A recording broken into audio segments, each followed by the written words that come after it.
Hi guys, welcome back to my channel. So today I wanted to show you how to make these delicious salmon bowls that we have been making for dinner at our house. There's hardly any chopping and it comes together in a snap. So the first thing we're gonna do is season the salmon. So I have a nice fillet of salmon here, which I think is good for 2 people, maybe 2 people and a child. We're gonna put a little bit of salt, a little bit of freshly cracked pepper. Then I like to add a little bit of something green. So you can use dried oregano. I'm using some dried basil here. Then the next step is to cook your salmon. So what I like to do is use a little bit of coconut oil, just because I think it gives you a really nice sear on the salmon. You do want to use a nonstick pan, and once the pan starts to get really hot, you can place in the salmon. And I think the easiest way is just for your hands, just to make sure you don't break the salmon in the process. All right, I'm gonna go wash my hands. All right, now we're gonna pop this in the oven at 350 degrees Fahrenheit just until the fish is cooked through. So probably about 5 to 6 minutes, which is just enough time to cook our rice. I love this microwavable rice for a weeknight shortcut.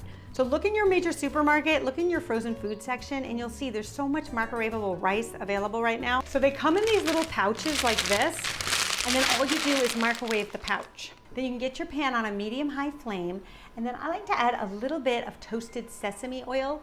So the toasted sesame oil is the oil with all the flavor. So make sure you get the one that says toasted and not just plain sesame oil.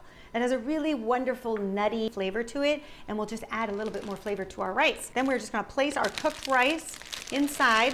This is a good portion for 2 people. If you're serving 4, I would microwave 2 bags. And then watch how easy this is. Then we're just gonna take about a cup and a half of baby spinach that's been washed. You get it in the bag, you don't even have to chop it. It makes this so easy, in it goes. And you just wanna cook that down until it starts to wilt.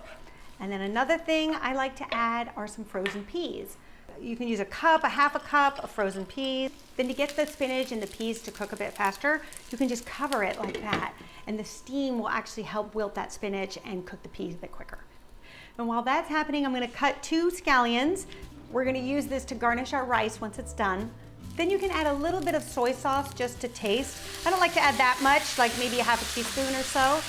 And just toss that all up. The flavors are so divine. And then our finishing touch is just a little bit of our chopped green onion. Look at that, how beautiful. Okay, our fish is done. It's looking great. This is how I like to plate this up. I basically take the rice and put it in the bottom of a bowl. Then for the fish, you can either take the fillet and place it on top of the rice, or what I like to do is just take 2 forks and cut it into like little bite-sized chunks and pop that on the top.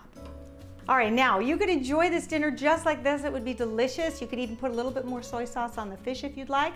Or you could do what my teenage daughter likes to do and use a little bit of this Kewpie mayonnaise and Sriracha. And she just does a drizzle of each, and it creates this really creamy, spicy sauce, which is quite good on the fish and the rice. I hope you give this a try and let me know what you think, and I'll see you back here next time for another quick and easy recipe. Until then, bye.